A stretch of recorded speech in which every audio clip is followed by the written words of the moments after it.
विद्यार्थियों, BCom part third की कक्षा में आप सभी का स्वागत है। मैं डॉक्टर आर.एम. यादव आज आपको बीकॉम पार्ट थर्ड के पेपर बिजनेस एडमिनिस्ट्रेशन फर्स्ट क्रियात्मक प्रबंध फंक्शन मैनेजमेंट के महत्वपूर्ण टॉपिक वित्तीय नियोजन के प्रकार एवं इसके सब्जेक्ट मैटर के बारे में बताने जा रहा हूँ। प्रिय विद्यार्थियों, पिछली कक्षा में मैंने वित्तीय नियोजन का अर्थ, परिभाषाएं, इसकी विशेषताएं तथा वित्तीय नियोजन के क्षेत्र के संबंध में बतलाया था।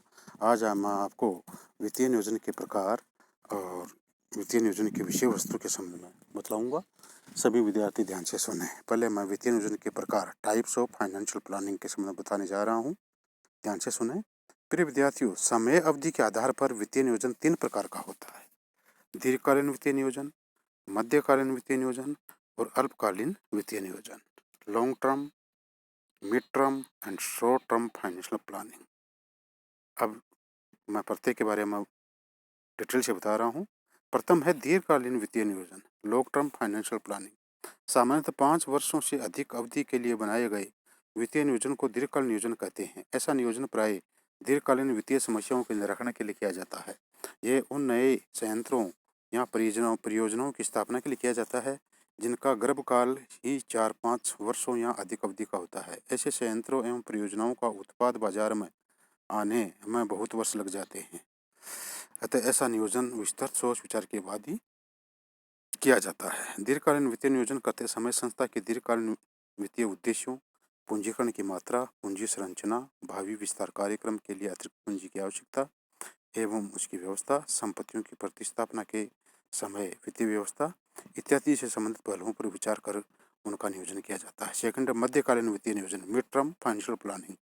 1 वर्ष से अधिक किंतु 5 वर्ष तक की अवधि के लिए बनाई जाने वाली वित्तीय योजनाओं को मध्यकालीन वित्तीय नियोजन कहते हैं। ऐसे नियोजन में संपत्तियों की प्रतिस्थापना, रखरखाव, शोध एवं विकास कार्यों, अस्थायी उत्पाद कार्यों एवं निर्यात क्रियाओं के संचालन आदि के लिए वित्तीय आवश्यकताओं का नियोजन किया जाता है। थर्ड है अल्पकालीन वित्तीय नियोजन, शॉर्ट टर्म फाइनेंशियल प्लानिंग। जो नियोजन बहुत ही कम अवधि की वित्तीय आवश्यकताओं के लिए किए जाते हैं उन्हें अल्पकालीन वित्तीय नियोजन कहते हैं। अल्पकालीन वित्तीय नियोजन सामान्यतः 1 वर्ष तक की अवधि का हो सकता है। ऐसे नियोजन दैनिक, साप्ताहिक, पाक्षिक, मासिक, तिमाही, छमाही भी हो सकते हैं। अल्पकालीन वित्तीय नियोजन मध्यकालीन एवं दीर्घकालीन वित्तीय नियोजनों की आवश्यकताओं की पूर्ति के लिए ही किया जाता है। अतः अल्पकालीन नियोजन अधिक व्यापक होता है। ऐसे नियोजन में संस्था की अल्पकालीन वित्तीय आवश्यकताओं का नियोजन किया जाता है।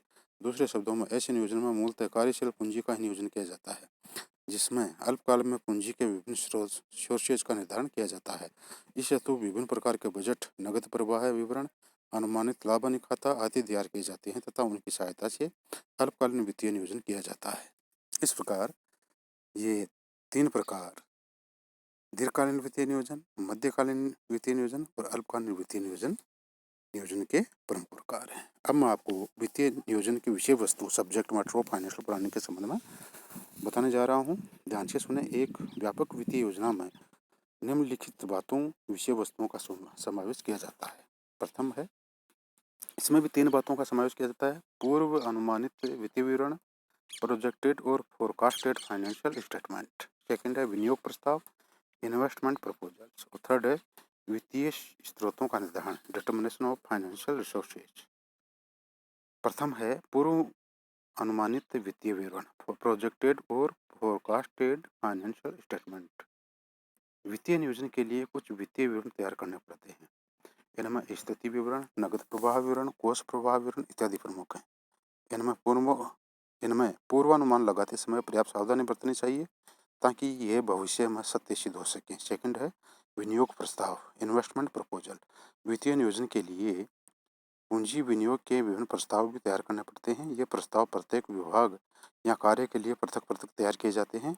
इनमें विकास एवं विस्तार, प्रतिस्थापना, उत्पाद विविधीकरण, नवीन उत्पादों के निर्माण आदि के संबंध में पूंजी विनियोग के प्रस्ताव हो सकते हैं। प्रत्येक निवेश प्रस्ताव में प्रस्ताव के औचित्य तथा उसके संबंध में प्रस्तावित नीतियों का भी उल्लेख किया जाना चाहिए। ऐसे निवेश प्रस्तावों को अंतिम रूप देने से पूर्व सभी संबंधित एवं सभी स्तरों के प्रबंधकों से विचार विमर्श कर लेना चाहिए। इससे उनके क्रियान्वयन में उनका सहयोग प्राप्त करने में आसानी होगी। और थर्ड है वित्तीय स्रोतों का निर्धारण, डिटर्मिनेशन ऑफ फाइनेंशियल रिसोर्सेज। वित्तीय योजना में वित्तीय स्रोतों का निर्धारण भी सम्मिलित है, किंतु वित्तीय स्रोतों का निर्धारण करना एक जटिल प्रक्रिया है। इसमें अनेक बातों को ध्यान में रखना होता है। यदि कोई संस्था उदार लाभांश नीति का अनुसरण करती है तथा वित्तीय आवश्यकता बहुत अधिक है, तो बाहरी साधनों से वित्त प्राप्त करना होता है। यदि संस्था की आय में गिरावट हो रही है, तो कंपनी के ऋणों या ऋणपत्रों के माध्यम से वित्त प्राप्त करना पड़ता है। कुछ संस्थाएं ऐसी भी होती हैं जिनमें से नकद प्रवाह पर्याप्त होता है तथा लाभांश नीति भी अनुदार होती है, किंतु विनियोग के पर्याप्त अवसर नहीं होते हैं। ऐसी संस्थाओं के वित्तीय साधन परंपरागत ही बने रहते हैं।